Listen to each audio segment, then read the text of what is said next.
नमस्कार दोस्तों, आप सभी का स्वागत है आपके अपने चैनल शेयर मार्केट ट्रेडर्स में। और दोस्तों आज 18 जनवरी को जैसी चीज हमने बताई थी, मार्केट ने वैसा ही रिएक्ट किया और हमने बड़े अच्छे प्रॉफिट्स बनाए। उम्मीद है कि आप लोगों का भी अच्छा दिन गया होगा। आइए अब ट्रेड प्लान डिस्कस करते हैं 19 जनवरी 2024 का। मार्केट में क्या स्ट्रक्चर है, कहां पे बाय करना चाहिए, कहां पे सेल करना चाहिए, इस बारे में डिस्कस करेंगे। और साथ ही साथ मार्केट में क्या पैटर्न चल रहा है, उस पैटर्न के हिसाब से हमें क्या बाय ऑन डिप्स की स्ट्रेटेजी लेनी चाहिए या सेल ऑन राइज की लेनी चाहिए, उसके बारे में भी डिस्कशन करेंगे।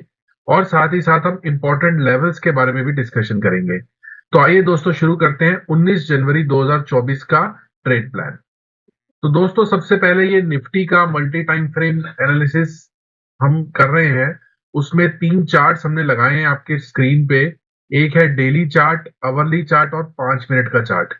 तो इन तीनों चार्ट्स को कंबाइन करके हम देखेंगे कि कहाँ पे हम कल किस तरीके से ट्रेड ले सकते हैं और कैसे अपना दिन प्लान कर सकते हैं। तो आइए दोस्तों सबसे पहले डेली टाइम फ्रेम से शुरू करते हैं।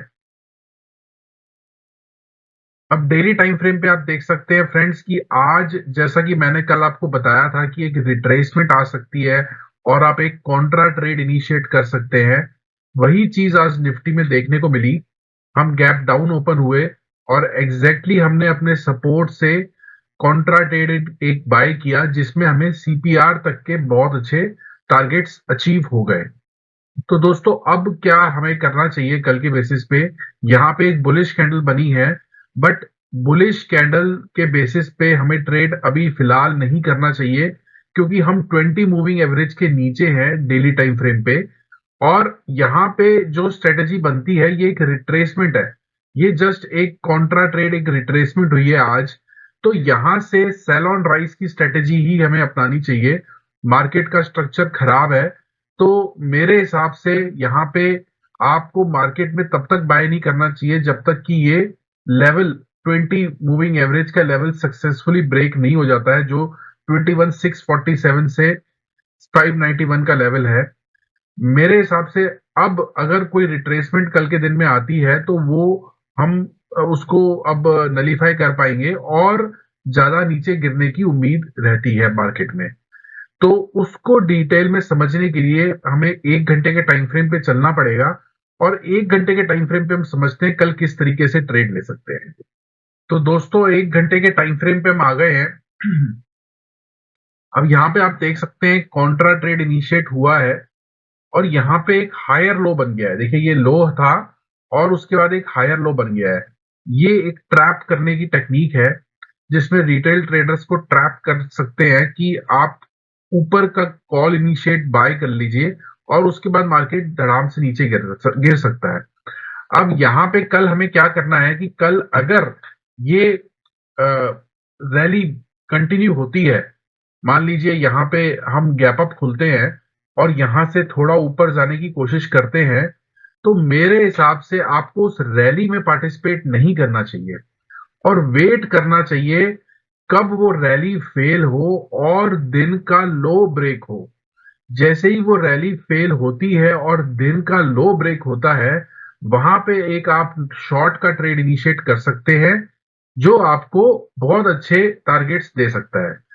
डिटेल में समझने के लिए हम 5 मिनट के टाइम फ्रेम पे चलते हैं, जहां पे हम ये डिटेल में समझेंगे।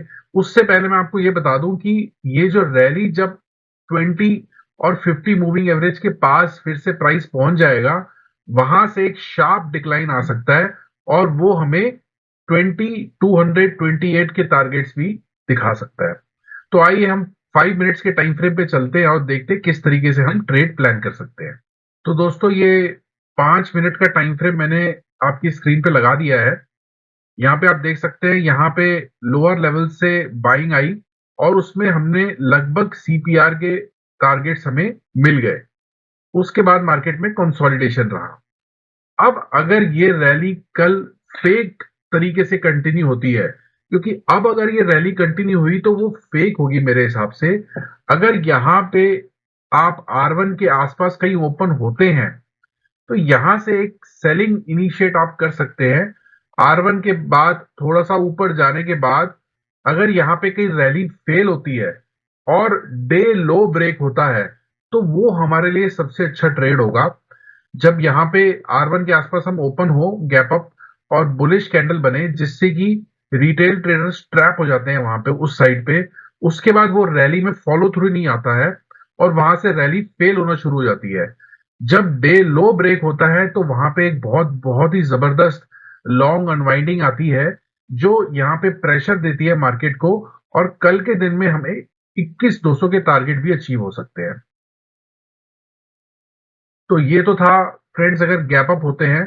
अगर कल हम गैप डाउन होते हैं तो भी आपको थोड़ा वेट करना चाहिए और इमीडिएटली गैप डाउन पे आपको सेल नहीं करना चाहिए। यहां से एक छोटी सी रिट्रेसमेंट आ सकती है और एक लोअर हाई बनने का इंतजार करना चाहिए। जब एक लोअर हाई यहाँ पे बनता है, वहां से आप एक शॉर्ट ट्रेड इनिशिएट कर सकते हैं और वो आपको 21,200 के टारगेट दे सकता है। तो इस तरीके से हम कल का दिन प्लान कर सकते हैं।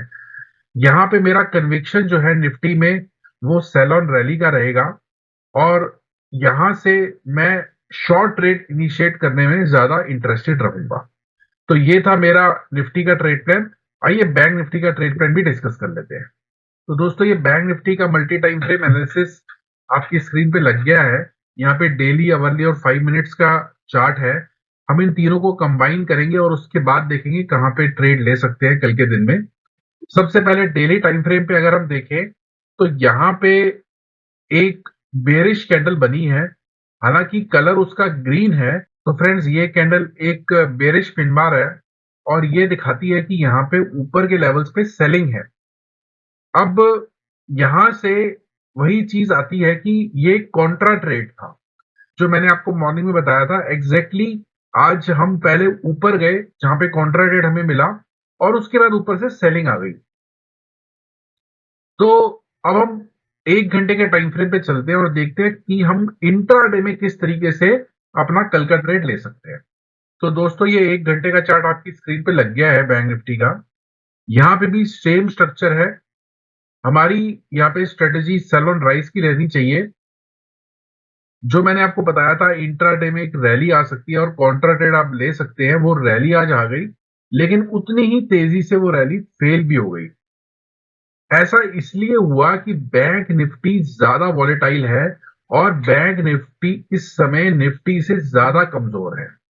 अगर हम बैंक निफ्टी के कुछ कंपोनेंट्स को देखेंगे जो इसमें हम डिस्कस करेंगे, जिसमें एचडीएफसी बैंक है, आईसीआईसी बैंक है, तो वो बहुत तेजी से नीचे गिर रहे हैं। इसलिए यहाँ पे उतनी ही जबरदस्त, उससे भी जबरदस्त तरीके से यहाँ पे रैली आई, शॉर्ट आई, शॉर्ट ट्रेड इनिशिएट हुआ। तो आइए 5 मिनट के चार्ट पे चलते हैं और देखते हैं कल किस तरीके से हम ट्रेड ले सकते हैं। तो दोस्तों, ये बैंक निफ्टी का 5 मिनट्स की टाइम फ्रेम का चार्ट आपकी स्क्रीन पे लग गया है।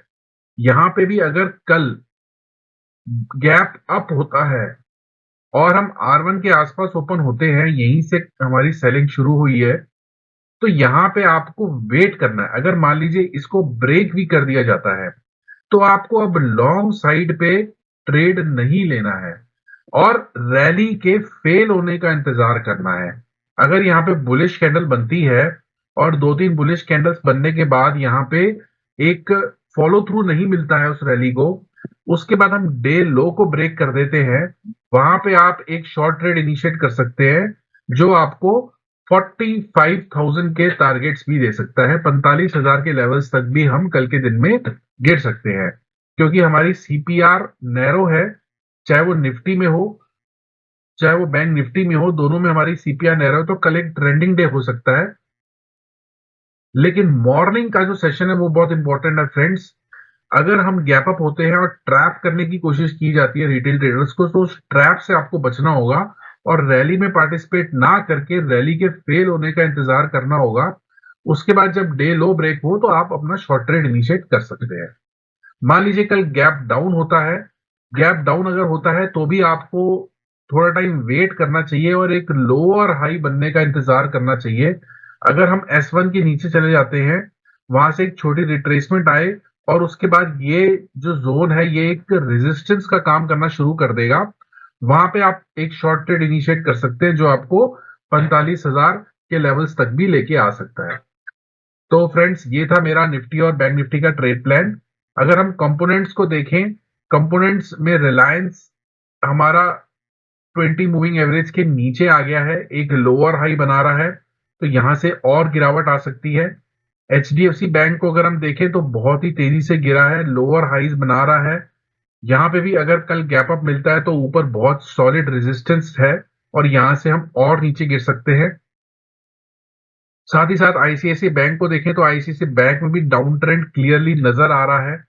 तो मेरे हिसाब से सारे कंपोनेंट्स में यहाँ पे एक शॉर्ट का ट्रेड इनिशिएट किया जा सकता है लोअर हाई बनने के बाद। निफ्टी और बैंक निफ्टी में मेरी स्ट्रेटेजी कल के दिन में सेल ऑन रैली की रहेगी और प्राइस एक्शन को देखने के बाद मैं शॉर्ट ट्रेड इनिशिएट करने में ज्यादा इंटरेस्टेड रहूंगा। तो इसी तरीके के वीडियोस के लिए आप हमारे चैनल को शेयर कीजिए, लाइक कीजिए और सब्सक्राइब कीजिए। जय हिंद दोस्तों।